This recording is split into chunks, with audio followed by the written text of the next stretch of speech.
हाँ जी बच्चों, बिल्कुल सही पढ़ा आपने। आरंभ सीरीज बच्चों एक्सक्लूसिवली मेरे CS ईट के बच्चों के लिए, exclusively for the CS eat students, DC line आपके लिए लेके आया है आरंभ सीरीज। मैं हूं CS अनिल और बेटा चैप्टर वाइज सारे टॉपिक डिस्कस करते चलेंगे। ठीक है, तो चलिए शुरू करते हैं।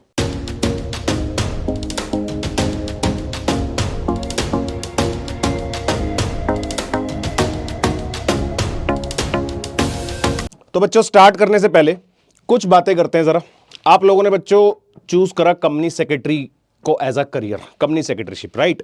तो जिसके अंदर आपका सबसे फर्स्ट लेवल है CS ईट। तो बेटा ये कोर्स भी जो आपका न्यू कोर्स है, ये अब होने वाला है, इसका ऑब्जेक्टिव एग्जाम नहीं होगा, अब इसका सब्जेक्टिव एग्जाम होगा, यानी थ्योरेटिकल आपको आंसर्स लिखने हैं except one paper that is business law. Otherwise बाकी पेपर सब आपके प्रॉपर लिखने वाले क्वेश्चन ही आएंगे। तो क्योंकि अब ये न्यू सिलेबस के हिसाब से फर्स्ट टाइम होने जा रहा है, तो हमारी कोशिश ये रहेगी कि हम आपको सारे के सारे कंसेप्ट हर चैप्टर के पूरे तरीके से कराएं। ठीक है, क्योंकि एग्जाम पैटर्न के बारे में तो हम कुछ कह ही नहीं सकते, बिकॉज फर्स्ट टाइम होने जा रहा है न्यू सिलेबस का एग्जाम। सो हम अपनी तरफ से ये कोशिश करेंगे बच्चों कि सारे के सारे टॉपिक, सारे कंसेप्ट हम लोग अच्छी तरह से कवर करें, ताकि एग्जाम में कुछ ऐसा बचे ही ना जो हमें ना आता हो, राइट।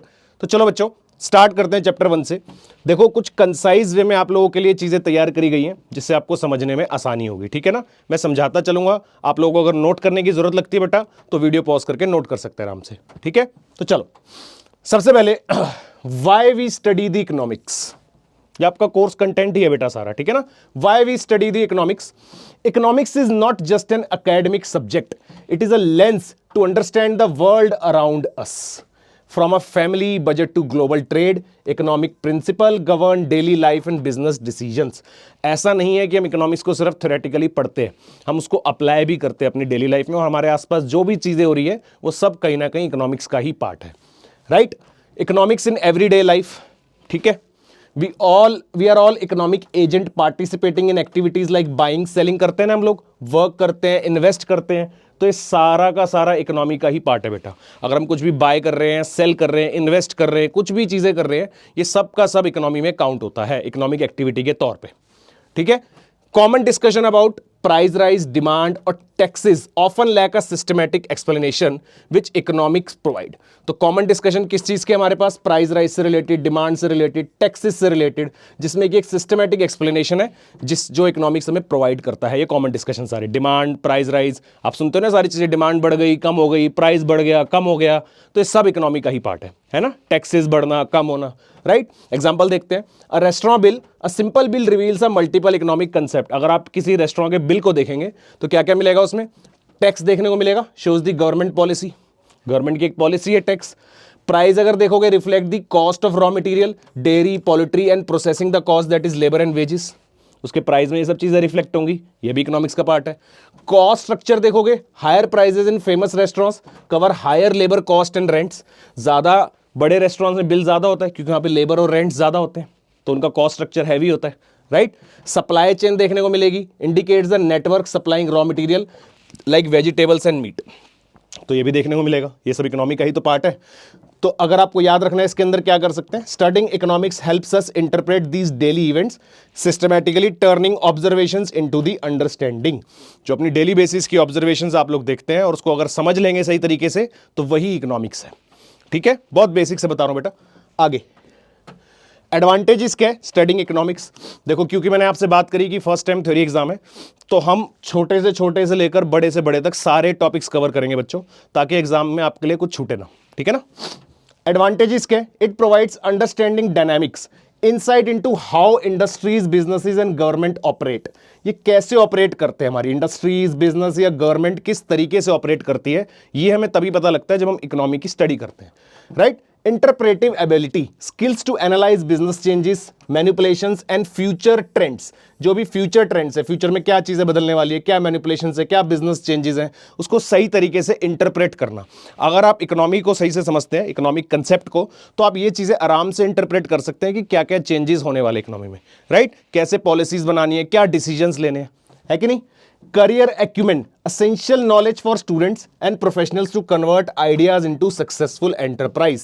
आप किसी भी आइडिया को एक सक्सेसफुल एंटरप्राइज में तभी कन्वर्ट कर सकते हैं जब आपने इकोनॉमिक्स का कंसेप्ट अच्छे से समझा हो, पढ़ा हो। और इकोनॉमिक्स का कंसेप्ट मतलब क्या, वही जो हमने इससे पहले भी डिस्कस किया कि जो भी इकोनॉमी में चल रहा है, डिमांड क्या है, सप्लाई क्या है, क्या कॉस्ट स्ट्रक्चर है, क्या टैक्स पॉलिसीज है, ये सब चीजें।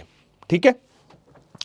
की reasons to study the economics, वो तो एडवांटेज। अब रीजंस, इकोनॉमिक्स फॉर सिटीजनशिप, अब सेपरेट क्वेश्चन बन सकता है। देखो अब हम सारे हमारे अंदाजे हैं सिर्फ कि वो किस तरीके से पूछ सकते हैं। तो अच्छा खासा एक प्रोफेशनल कोर्स है आपका, तो ऐसा तो नहीं होगा कि बिल्कुल ही डायरेक्ट पूछेंगे आपसे, ठीक है ना, बिल्कुल ही सिंपल चीजें पूछेंगे। तो इसलिए हो सकता है आपसे घुमा के भी पूछा जाए। तो ऑल टुगेदर सारे टॉपिक कंप्लीट है। इकोनॉमिक्स फॉर सिटीजनशिप क्या है? Most daily life problems, example inflation, unemployment, have a political aspect. एक हम बात कर रहे हैं इकोनॉमिक फॉर सिटीजनशिप के लिए, तो सबसे ज्यादा डेली प्रॉब्लम क्या देखने के लिए? इन्फ्लेशन और अनएम्प्लॉयमेंट, यानी बढ़ते हुए प्राइजेस और बेरोजगारी, है कि नहीं? तो ये सिटीजनशिप के लिए ये ज्यादा इंपॉर्टेंट है। फिर पॉलिटिकल प्रॉब्लम क्या है? Trade agreements, tax reforms, welfare schemes are solved using economic strategies. Economic strategies को यूज करके ही हम इस तरह की पॉलिटिकल प्रॉब्लम्स को सॉल्व कर पाते हैं। पॉलिटिकल प्रॉब्लम्स कौन सी? Trade agreements, tax reforms, welfare schemes.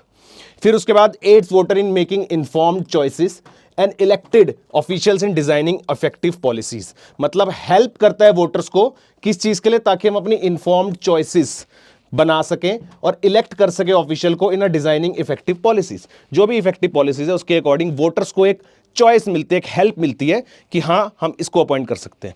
Democratic country है ना, तो हम इकोनॉमी को समझते हैं और ये समझते हैं कि ये लीडर आना चाहिए और जिसको हम अपनी मर्जी से वोट करते हैं, राइट? तो कहीं ना कहीं इसके अंदर इकोनॉमिक्स का कंसेप्ट है, इकोनॉमिक्स का इसके अंदर कंट्रीब्यूशन है, राइट? फिर achieving the social change addresses critical issues like poverty, inequality, unemployment, illiteracy and malnutrition. Social changes लाने हैं अगर, तो पहले आपको समझना पड़ेगा कि प्रॉब्लम्स क्या है, तभी तो चेंजेस आएंगे। तो प्रॉब्लम क्या क्या होगी? क्रिटिकल इश्यूज जैसे poverty, inequality of income, unemployment, illiteracy, malnutrition. ये सारी टर्म्स आपने पढ़ी होंगी कभी ना कभी, है ना? तो ये कुछ सोशल प्रॉब्लम्स है, इनको एड्रेस करेंगे तभी सॉल्व कर पाएंगे। तो ये भी एक हमारा रीजन हो गया पढ़ने का economics, right? Helps in understanding the origin of these problems, analysing the past failures for solving them and designing a new and effective solution through the economic planning. अब इकोनॉमिक प्लानिंग से हम क्या कर सकते हैं? नई पॉलिसीज और नए तरीके निकाल सकते हैं इनको सॉल्व करने के लिए, इन सोशल इश्यूज को। ठीक है, तो ये रीजंस हम पढ़ रहे हैं टू स्टडी द इकोनॉमिक्स। आगे देखते हैं। पर्सनल एंड प्रोफेशनल डेवलपमेंट में भी काम आता है, इसलिए पढ़ते हैं। क्यों? A popular foundational subject for careers in business, law, politics, international relations and industrial engineering. देखो कहां तक जाके यूज है इकोनॉमिक्स का। ऐसा नहीं है कि सिर्फ आपको एग्जाम पास करने के लिए पढ़ना है, समझ रहे हो? Popular foundation subject for careers in business के अंदर, लॉ के अंदर, इन सब चीजों में काम आता है बेटा, पर्सनल भी और प्रोफेशनल डेवलपमेंट के लिए भी। उसके बाद provides a crucial framework for better understand and succeed in one's chosen field. जो भी आप अपनी फील्ड चूज करते हो उसके अंदर अगर अच्छे तरीके से आपको ग्रो करना है और उसके हर एस्पेक्ट को अच्छे से समझना है तो पहले आपको अपनी इकोनॉमी की नॉलेज होनी चाहिए, राइट? उसके बाद a tool for rational thinking, किसी भी चीज को लेके आपकी रेगुलर लाइफ में जो भी प्रॉब्लम्स आप फेस करते हैं इकोनॉमी से रिलेटेड, उसको आप कैसे सॉल्व कर सकते हैं अपनी रैशनल थिंकिंग से, है ना? Uses mathematics and statistics for objective analysis and solutions. Objective analysis और सॉल्यूशंस तक पहुंचने के लिए हमें एक रैशनल थिंकिंग डेवलप करना बहुत जरूरी है। Develops analytical tools, example human development index HDI, to measure the comprehensive progress economic, social और एजुकेशनल। ये सारे एनालिटिकल टूल हम लगाते हैं ताकि हम रैशनली किसी कंसेप्ट को सोच सके और एक कॉमन सॉल्यूशन तक पहुंच सके। Trains the mind to think logically and make decisions based on data and structural reasoning. अपने माइंड को इस तरीके से ट्रेन करना कि हम लॉजिकली सोच सके और एक डिसीजन तक पहुंच सके, राइट? उसके बाद है अब वाइडर रेलेवेंस। एक वाइडर लेवल पे अगर बात करें तो क्या रेलेवेंस है इकोनॉमिक्स की? Economics is a connecting discipline, the core of dynamic of scarcity. क्या पढ़ता है? Economics is all about scarcity, शुरू से पढ़ते आ रहे हैं। और स्कैरसिटी कैसे? स्कैरसिटी की वजह से क्या राइज होता है? Limited resources because of unlimited wants. Unlimited human wants के लिए क्या है? लिमिटेड रिसोर्सेज, जिससे कि क्या राइज होती है? प्रॉब्लम ऑफ चॉइस, है ना? तो scarcity The core dynamics of scarcity and unlimited wants play out in decision across social, political, technological, legal and environmental spheres. इन सब जगह देखने को मिलता है. Therefore, understanding the economics is a key to understanding broader forces that shape business and society. तो ये सारी चीजें अगर आप पढ़ोगे तो एक अच्छा बिजनेस और एक अच्छी सोसाइटी डेवलप हो पाएगी. ठीक है ना. तो इकोनॉमिक्स से अगर आप इसको अंडरस्टैंड करोगे थोड़ा सा बच्चे थ्योरेटिकल कंसेप्ट को, तो एक्चुअल में हमें इकोनॉमिक्स हर जगह देखने को मिलती है. हर जगह इसका कंसेप्ट यूज होता है, चाहे वो बिजनेस हो, चाहे आपकी प्रोफेशनल लाइफ हो, चाहे आपके आसपास जो भी चीजें हो. और आप कहीं खाने पीने भी जा रहे हो तो वहां पे आप बिल देख रहे हो रेस्टोरेंट्स के, तो हर जगह इसका यूज है ना. चलो, the core economic problem scarcity and choice. लो जी, जो मेन प्रॉब्लम है, देखो कोई भी इकोनॉमी रन ही इसलिए करती है क्योंकि बिकॉज ऑफ स्कैरसिटी. स्कैरसिटी होती है इसलिए लोग क्या करते हैं, काम करते हैं, राइट. चाहे फॉर्म्स रन कर रही है या फिर आप जॉब कर रहे हो या फिर आप कोई भी चीज कर रहे हो, तो वो बिकॉज ऑफ स्कैरसिटी. अगर हर चीज अबंडेंट हो जाएगी तो लोग फिर इकोनॉमी रन कैसे करेगी, चलेगी नहीं, राइट. तो there is a scarcity and that is why concept of economics is there. तो कोर इकोनॉमिक प्रॉब्लम क्या है, स्कैरसिटी. और स्कैरसिटी होने की वजह से प्रॉब्लम ऑफ चॉइस अराइज होती है. स्कैरसिटी की वजह से क्या अराइज होती है, प्रॉब्लम ऑफ चॉइस. ठीक है. ओरिजिन ऑफ द वर्ड कहां से ड्राइव हुआ है, ग्रीक वर्ड है इकोनॉमिया. ओइक्स मींस हाउस और इसका मतलब है मैनेजमेंट. ठीक है. तो हाउस होल्ड भी कह सकते हैं. तो जिससे मिला के एक वर्ड बना इकोनॉमी और फिर उससे अल्टीमेटली वर्ड बना economics. Literally means household की management, but it scopes in modern studies much broader. Originally जब ये डेवलप हुआ था तो हाउस होल्ड मैनेजमेंट के कंसेप्ट से हुआ था, लेकिन अब इसका स्कोप और ज्यादा वाइडर हो चुका है. अब तो नेशनल लेवल पे भी पढ़ते हैं, राइट. चलो, फिर उसके बाद economics as a social science. क्या हम इकोनॉमिक्स को बोल सकते हैं कि वो एक सोशल साइंस है? कैसे? It is the study of how individuals, businesses, governments and nations make choice to allocate the limited resources. कि हम ये कह रहे हैं कि एक इंडिविजुअल को स्टडी करना, बिजनेस को या गवर्नमेंट को या किसी भी नेशन को, ताकि हम ये चॉइस बना सके कि उन रिसोर्सेज को कैसे एलोकेट करना है. ठीक है. Its principle impact politics, psychology, business and law. तो जो इसके प्रिंसिपल्स होते हैं इकोनॉमिक्स के, वो हर जगह इंपैक्ट डालते हैं, पॉलिटिकली भी, साइकोलॉजिकली, बिजनेस में और लॉज में भी. तो इसलिए हम कह सकते हैं कि इकोनॉमिक्स एक तरह की क्या है, सोशल साइंस है. ठीक है बच्चों. Central definition, choice under condition of scarcity. जो हमने बात करी कि choice, problem of choice rise होती है स्कैरसिटी की वजह से. द कोर डेफिनेशन के दो सेपरेट से, एक तो scarcity, a situation where available resources are insufficient to satisfy all the human wants. जितने भी ह्यूमन वांट्स है, डिजायर्स है, उनको सेटिस्फाई करने के लिए जो रिसोर्सेज हैं दैट आर लिमिटेड. इसलिए स्कैरसिटी की प्रॉब्लम अराइज होती है. For an individual scarcity of time और इनकम, स्पेंडिंग पावर या स्किल्स, कुछ भी हो सकता है. फॉर अ सोसाइटी क्या है, scarcity of natural resources, capital, labour, technology, ये भी हो सकता है. चॉइस का मतलब क्या है, because resources are scarce but wants are unlimited, we are forced to choose between the two alternatives या different alternatives. Problem of choice किस लिए राइज हो रही है कि लिमिटेड रिसोर्सेज हैं, उनके यूजेस ज्यादा है, ऑल्टरनेट यूजेस है. तो हमें चॉइस ये बनानी है कि कौन सा यूज करें और कौन सा ना करें, है ना, क्योंकि लिमिटेड है. तो इसलिए प्रॉब्लम ऑफ चॉइस राइज होती है. Every choice involves a trade off, what you give up in the opportunity is the opportunity cost. मतलब हर एक के साथ एक ट्रेड ऑफ इन्वॉल्व होता है. ट्रेड ऑफ का मतलब क्या है, अगर आप एक यूज करेंगे तो दूसरा नहीं कर पाएंगे क्योंकि लिमिटेड है रिसोर्सेस, राइट. तो इस ट्रेड ऑफ की वजह से हमारे लिए क्या राइज होती है, पहले स्कैरसिटी और उसकी वजह से प्रॉब्लम ऑफ चॉइस. ठीक है बच्चों. चलो, फिर आता है एक यूनिवर्सल प्रॉब्लम. हाँ, ये कर लिया हमने. नेक्स्ट है the universal problem. Individual must choose how to allocate the scarce time, that is work, leisure, study. है ना, कैसे डिवाइड करें. आपको स्टूडेंट लेवल पे आपको भी होता है, अगर कितनी देर पढ़ें, कितनी देर आराम करें, कितनी देर क्या करें, है ना. And scarce income, that is housing, food और ट्रैवल. ये कुछ कॉमन प्रॉब्लम्स है जो ऑल ओवर द वर्ल्ड सब लोगों को फेस करनी पड़ती है.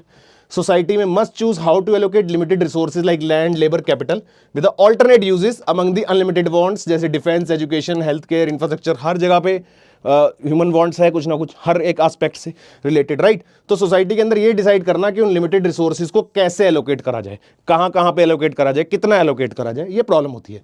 Conclusion of the core problem, therefore economics is the study of how we choose to use limited resources with alternate uses to obtain the maximum satisfaction of unlimited wants. It's about organizing ourselves to tackle the scarcity. इसका simple मतलब क्या है कि अपने आप को इस तरीके से मैनेज करना कि हम scarcity से डील कर सके. ठीक है. Now, how to define economics? Economist Stephen Levitt noted that economics is primarily a set of tools applicable to almost any subject. Almost हर एक सब्जेक्ट के ऊपर एप्लीकेबल होता है। अभी हमने बात करी स्टार्टिंग में, जितने कंसेप्ट पूरे इकोनॉमी में आप देखते हो उन सब के ऊपर इकोनॉमिक्स अप्लाई होती है। Hence capturing it into one definition is difficult. Historically 4 major definitions थी हमारे पास। कौन कौन सी देखो, एक वेल्थ डेफिनेशन थी एडम स्मिथ की, फिर आई वेलफेयर डेफिनेशन एल्फ्रेड मार्शल की, फिर स्कैरसिटी डेफिनेशन लियोनेल रॉबिन्स की। सबकी अलग अलग डेफिनेशन थी बेटा। एक बार वीडियो पॉज करके इसको देख जरूर लेंगे, नोट करना है तो नोट कर सकते हैं। फिर हम आगे देखते हैं। देखो, core idea science of wealth जो एडम स्मिथ का था। फीचर, इसके गोल थे increase the Nations wealth and richness, कि क्या करा जाए, नेशन की वेल्थ या रिचनेस को बढ़ाया जाए। कोर क्या था, production distribution consumption of wealth, जिसका असली मेन फीचर था, जिसकी वजह से उसने अपनी डेफिनेशन दी थी। थर्ड मेन क्या था, focus is on material and tangible wealth, that is goods and money. Adam Smith की डेफिनेशन में ये हमारे मेन की फीचर थे। क्रिटिसिज्म क्या हुआ लेकिन इसका, criticise for being too narrow, ignore the non material welfare. इसने कहीं ना कहीं वेलफेयर को इग्नोर किया, सोशल वेलबींग को और इनइक्वालिटी को, सबको इग्नोर करा, इसलिए इसकी डेफिनेशन क्रिटिसिज्म में आई। ये सारे क्रिटिसिज्म थे। बात करते हैं एल्फ्रेड मार्शल की, जो कि वेलफेयर से रिलेटेड डेफिनेशन। अब इसको कवर करा इसने, कवर कैसे किया इसने, वेलफेयर को इग्नोर किया था, तो एल्फ्रेड मार्शल ने दी डेफिनेशन वेलफेयर वाली। Study the mankind in ordinary business of the life. क्या कंसेप्ट है, क्या फीचर्स है, links economics to the human welfare. इन्होंने कनेक्ट किया इकोनॉमिक्स को किससे, ह्यूमन वेलफेयर से। Focus is on material requisites for wellbeing, कि वेलबींग के लिए मटेरियल रिक्विजिट्स क्या है, क्या क्या इंपॉर्टेंट रिक्वायरमेंट्स हैं। Wealth is a means to enhance the individual welfare, कि वेल्थ किस लिए जरूरी है, ताकि इंडिविजुअल का वेलफेयर इंक्रीज हो सके। लेकिन इनकी डेफिनेशन का भी क्रिटिसिज्म हुआ। क्यों हुआ, ह्यूमनाइज्ड इकोनॉमिक्स, बहुत ही ज्यादा ह्यूमनाइज्ड इकोनॉमिक्स थी। Shifted focuses from wealth to human wellbeing, still limited to material welfare. अभी भी इंपॉर्टेंट वेलफेयर को इन्होंने कवर नहीं किया, तो इसलिए इनकी डेफिनेशन को भी क्रिटिसाइज करा गया। नेक्स्ट, फिर आई हमारी स्कैरसिटी डेफिनेशन। स्कैरसिटी को कवर किया लियोनेल रॉबिन्स ने। Science of choice and scarcity, जो हमने स्टार्टिंग में बात करी है। Studies the human behaviour as a relationship between unlimited ends या वांट्स एंड स्केयर्स मीन्स या फिर रिसोर्सेज, कि human wants are always unlimited, कभी खत्म होगी ही नहीं, और उनको सेटिस्फाई करने के लिए जो रिसोर्सेज है दैट आर ऑलवेज लिमिटेड। ठीक है, रिसोर्सेज हैव ऑल्टरनेट यूजेस। गोल क्या है, efficient allocation for maximum satisfaction. तो ये डेफिनेशन सबसे ज्यादा इन कंपैरिजन टू दी सबसे ज्यादा रेलेवेंट मानी गई। क्रिटिसिज्म क्या हुआ इसका, मोस्ट वाइडली एक्सेप्टेड, जैसे हमने बात करी, modern core positive and universal applicable to all societies, does not जज एंड्स। इन्होंने वेलफेयर को जज नहीं करा, डज नॉट जज द एंड्स। ठीक है बच्चों, तो ये सबकी डेफिनेशन, उनके फीचर्स और क्रिटिसिज्म है। आगे देखते हैं। उसके अलावा फिर आई ग्रोथ डेफिनेशन पॉल सैमुएल्सन की। इनका कोर आइडिया था study of dynamic and allocation for growth, how societies choose with और without the money to use the scarce resources, कि सोसाइटी कैसे डिसाइड करेगी विद मनी और विदाउट मनी, कि scarce resources को कहां पे और कैसे यूज करा जाए। Over time includes future growth aspect, future growth aspect भी इंक्लूड करा। For production distribution now and future and consumption, मतलब प्रोडक्शन डिस्ट्रीब्यूशन और कंजम्पशन तीनों इंक्लूडेड थे। फिर उसके बाद क्रिटिसिज्म अगर देखें, कॉम्प्रिहेंसिव और डायनेमिक था, adds crucial dimension of time and economic growth, integrates scarcity with the development. तो इन्होंने भी कहीं ना कहीं इंटीग्रेट करा। तो जो सिर्फ पहले वाली डेफिनेशन और इसमें हमें ज्यादा क्रिटिसिज्म देखने को नहीं मिला, ये कहीं ना कहीं एक्सेप्टेड डेफिनेशंस थी। ठीक है, अदर नोटेबल डेफिनेशन और भी थी, J B Sen, professor Walker, J S Mills, professor Senior. ठीक है बच्चों, अब देखो फिर से वही बात कि हमें पता नहीं है कि वो क्या पूछेंगे एग्जाम में, तो ऑल टुगेदर हमने जितने मैक्सिमम हो सकते हो सारे कवर किए। Economics is the science and knowledge of the related to wealth. JS Mills ने क्या बोला, investigate wealth, its production and distribution laws. Professor senior जो था, subject is wealth not happiness. ठीक है, सबने अपने अपने अकॉर्डिंग इकोनॉमिक्स को डिफाइन करा, लेकिन फिर भी कोई कंक्लूसिव डेफिनेशन आज तक नहीं है। बट हाँ, ये है कि बहुत सारी एक्सेप्टेबल डेफिनेशन है जो according to real world apply होती है। ठीक है, चलो उसके बाद बात करते हैं बच्चा नेचर ऑफ साइंस, मतलब हमारी इकोनॉमिक्स जो एज अ साइंस कैसे है और क्या है। The nature of economics is often debated, कि वो एज अ साइंस है, एज अ आर्ट है, क्या है। It is essential to understand whether it is a science and an art, या दोनों, या वेदर पॉजिटिव और नॉर्मेटिव, कि है क्या इनमें से। तो सबको समझते हैं। पहले एज अ साइंस की बात करते हैं। Subject to considered as a science if it has systematise knowledge studying cause and effect relationship. Cause and effect समझते हो, कि एक्शन एंड रिएक्शन, कि अगर कुछ होगा तो उसका रिजल्ट कुछ ना कुछ मिलेगा। जैसे कि आपने पढ़ा प्राइस बढ़ेगा तो डिमांड कम होगी, तो कॉज है और उसका इफेक्ट है, कॉज और इफेक्ट है, तो दैट इज वाई हम कह सकते हैं कि एज अ साइंस है। और भी पॉइंट्स हैं, देखते हैं। मेजरेबिलिटी ऑफ द आउटकम्स, हम आउटकम्स को मेजर कर सकते हैं, है कि नहीं, कि आपने फॉर एग्जांपल रॉ मटेरियल ज्यादा लगाया तो प्रोडक्टिविटी ज्यादा हुई, तो मेजर कर सकते हो ना कि पहले रॉ मटेरियल पे कितने प्रोडक्टिविटी भी थी और रॉ मटेरियल इंक्रीज करने से हमारी प्रोडक्टिविटी कितनी हुई, तो मेजरेबल भी है, तो साइंस में भी मेजरेबल होता है output, right. It owns methodologies apparatus, अपने खुद की मेथोडोलॉजीज अपरेटस यूज होते हैं इकोनॉमिक्स में, जैसे कि साइंस में भी होते हैं। Ability to forecast the future events, कहीं ना कहीं फ्यूचर इवेंट्स को हम फोरकास्ट भी कर सकते हैं, जो कि साइंस में भी हम कैलकुलेशंस लगाते हैं और कर सकते हैं, है कि नहीं। तो इसलिए हम कह सकते हैं एज अ साइंस है। तो क्वेश्चन डायरेक्ट क्या बन सकता है कि एज अ साइंस है या नहीं है, डिबेट करो इसके ऊपर या डिस्कस करो या बताओ या रीजंस हो, तो यही रीजंस है बच्चों, ठीक है। चलो उसके अलावा कॉज एंड इफेक्ट रिलेशनशिप अगर देखें, it establishes relationship between economics variable, that is law of demand बात करी हमने, प्राइस बढ़ेगा तो डिमांड कम होगी, ceteris paribus keeping all other things at constant level. Measurability क्या है, economics outcomes are often measured into monetary terms, जैसे GDP, inflation, national income. Output measure हो सकता है ना कि इकोनॉमी की जीडीपी कितनी है, नेशनल इनकम कितना है, इन्फ्लेशन कितना हो रहा है इकोनॉमी में। मेथोडोलॉजी का मतलब it uses scientific method like induction that is specific to general and deduction like general to specific. ये आएंगे आगे टॉपिक्स कि स्पेसिफिक टू जनरल में हम कैसे लेते हैं किसी चीज को, मतलब कोई चीज स्पेसिफिक है कि ये इसके लिए बना हुआ है लॉ, पर हम उसको जनरली भी एप्लीकेबल मानते हैं, और कुछ चीजें ऐसे जो जनरली सबके लिए है तो इसलिए हम उसको स्पेसिफिक के लिए भी अप्लाई कर देते हैं। ये थोड़ा सा बताया, अभी आएगा इसका डिटेल, ठीक है। predictability, it uses statistical tools to forecast economic condition, that is growth rate and inflation trends।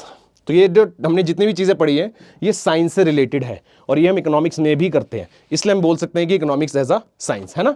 फिर कह रहे हैं why economic is not a perfect या प्योर साइंस क्यों नहीं है, लाइक फिजिक्स या केमिस्ट्री बोल दो फिर उसको, अगर इतने फीचर मैच होते हैं तो फिर इकोनॉमिक्स का अलग से नाम लिया ही क्यों है, मतलब why it is different from economics.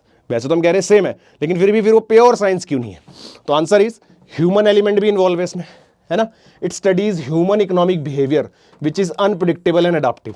आप ये कह सकते हो कि ये साइंस के ना होने के रीजंस है, ठीक है ना, कि प्योर साइंस नहीं है। लैक मतलब क्या पढ़ा हमने इसके अंदर, देखो कि अनप्रिडिक्टेबल है, अडॉप्टिव है और ह्यूमन बिहेवियर की स्टडी होती है इसके अंदर।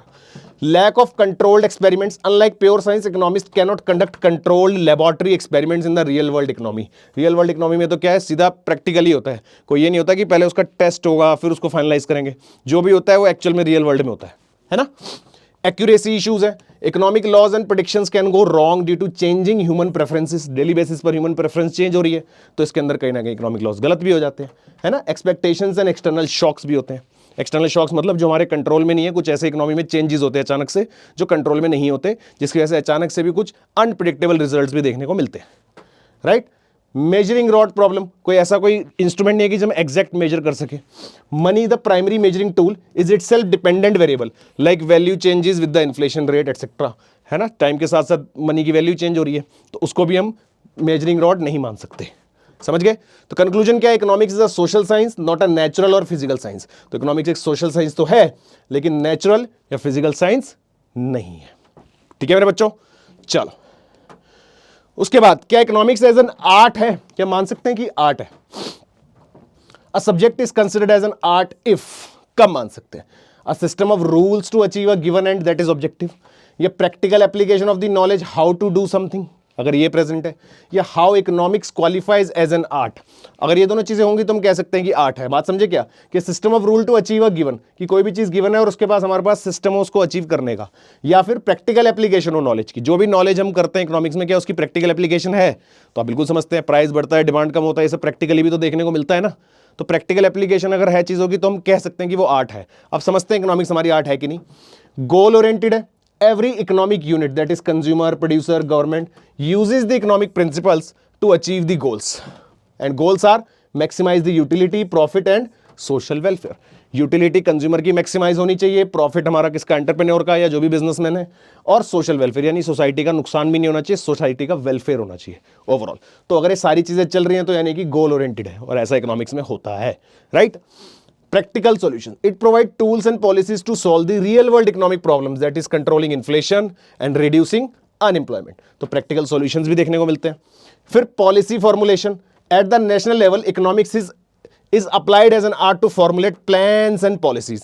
different plans and policies बनती है, like 5-year plans, monetary policies, ये सब बनाई जाती है, तो इसलिए एक आर्ट की तरह हम इसको बोल सकते हैं, राइट। की distinction, science teaches us to know theoretical understandings और art teaches us to do practical application, ठीक है। तो थ्योरेटिकल अंडरस्टैंडिंग के हिसाब से हम कह सकते हैं कि साइंस है, और प्रैक्टिकल एप्लीकेशन के अकॉर्डिंग हम कह सकते हैं कि ये आर्ट भी है, ठीक है ना। तो फाइनल व्यू क्या निकला, economics is both science and art. तो ऐसा नहीं कि सिर्फ एक है, दोनों हो सकते हैं, क्योंकि साइंस क्यों है, in its methodology, systematic, analytical and follow the cause and effect. और आर्ट कैसे है, क्योंकि इसकी प्रैक्टिकल एप्लीकेशन है, prescriptive and uses of problem solving. तो इसलिए इन दोनों की बात अगर हम करें कि साइंस है या आर्ट है, तो हमारा आंसर क्या होगा कि दोनों है। ठीक है बच्चों, चलो नेक्स्ट देखते हैं, पॉजिटिव है कि नॉर्मेटिव है। दोनों टर्म्स का मतलब हो सकता है आपने पहले पढ़ा हो कई बच्चों ने, फिर भी बता देता हूं। पॉजिटिव मतलब क्या हो गया कि जब हम फैक्ट्स की बात करते हैं कि व्हाट इज, जो भी एक्चुअल में है सामने, उसको हम बोलते हैं पॉजिटिव इकोनॉमिक्स। जैसे कि population of the country is this much, मैं एग्जैक्ट एक फिगर बताता हूं आपको, अगर कि ये है पॉपुलेशन, तो ये क्या है, फैक्ट की बात हो रही है। इसमें कोई होनी चाहिए या नहीं होनी चाहिए, या ये कम है ज्यादा, ऐसा कुछ बात नहीं हो रही, एक फैक्ट बताया जा रहा है। या फिर मैं बताऊं कि tax rate on a particular item is this much, कि इस चीज के ऊपर जीएसटी या टैक्स इतना है, तो ये एक फैक्ट है, इसको कोई बदल नहीं सकता, राइट। तो this is a positive economics कि जो है। लेकिन अगर मैं आपको बोलूं कि taxes should be reduced, taxes इस आइटम के ऊपर या जीएसटी इसके ऊपर कम होना चाहिए, तो अब ये नॉर्मेटिव स्टेटमेंट है। अब ये क्या बन गई, नॉर्मेटिव। यानी कि जब भी हम ये बोलते हैं कि ये होना चाहिए, तो वो नॉर्मेटिव स्टेटमेंट है। और जब हम ये कहते हैं कि ये है, दिस इज द थिंग जो हमारे सामने है, तो दैट इज अ फैक्ट। ठीक है, तो क्या समझ आता है, देखते हैं। पॉजिटिव इकोनॉमिक्स में हम क्या बोलते हैं, आइडिया क्या हमारा, व्हाट इज और व्हाट विल बी, जो सच है। और नॉर्मेटिव में व्हाट ऑट टू बी और व्हाट शुड बी, यानी कि क्या होना चाहिए। ठीक है बच्चों, नेचर क्या है, फैक्चुअल, ऑब्जेक्टिव और डिस्क्रिप्टिव। यहां पर है opinion based, subjective and prescriptive. Basis क्या है, based on cause and effect relationship and data, दोनों पे है। Proper decision making in particular decision entity, proper decision making होती है पर्टिकुलर डिसीजन एंटिटी में। फिर आता है role of economist, neutral observer and analyst. यहां पर जो हमारा इकोनॉमिस्ट है वो न्यूट्रल है, मतलब कोई एनालिस्ट, कोई जजमेंट तो हो नहीं रहा, जो है बता रहा है कि ये है, भाई ऑब्जर्व कर रहा है और अपनी ऑब्जर्वेशन बता रहा है, राइट। स्टडीज दी फैक्ट्स विदाउट जजिंग, कोई जजमेंट नहीं है, इफ दे आर गुड और बैड, हमें मतलब ही नहीं है, बताया डेटा क्या है, उसने बता दिया ये है डेटा, इकोनॉमिस्ट ने, राइट, कोई जजमेंट नहीं है। लेकिन यहां पर एडवाइजर और policy advocates suggest what should be done to achieve the desired goals, की क्या करना चाहिए, राइट। एग्जांपल में 10% increase in the fuel price will lead to 3% fall in the demand. एक सच्चाई बताई गई आपको कि अगर 10% इंक्रीज होगा फ्यूल प्राइस में, तो डिमांड 3% से गिर जाएगी। ये ऐसा करोगे तो ऐसा होगा, होना चाहिए नहीं कह रहे हम, ये कह रहे होगा।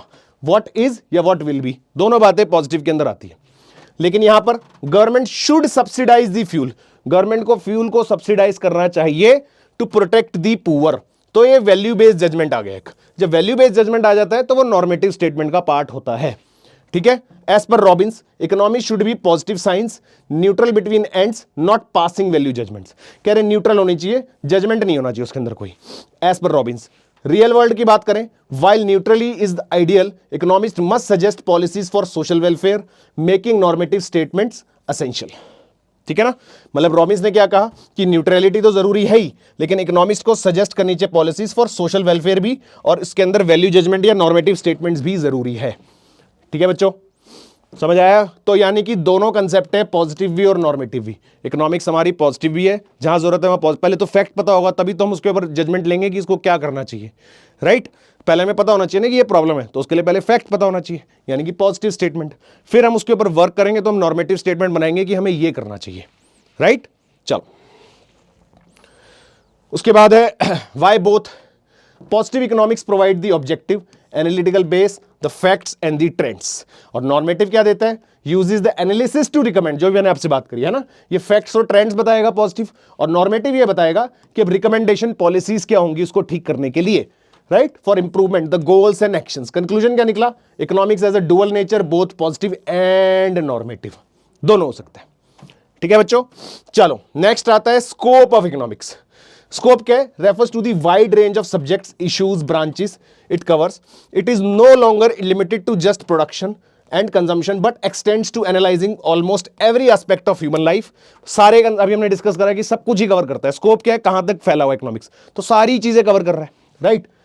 एंड पॉलिसी मेकिंग भी आता है with the core aim of efficiently using resources, कि रिसोर्सेज को एफिशिएंटली यूज करा जाए, and maximising the sustainable welfare, ऐसा वेलफेयर जो सस्टेन भी करा जा सके, यानी कि फ्यूचर तक उसको लेके भी जाया जा सके।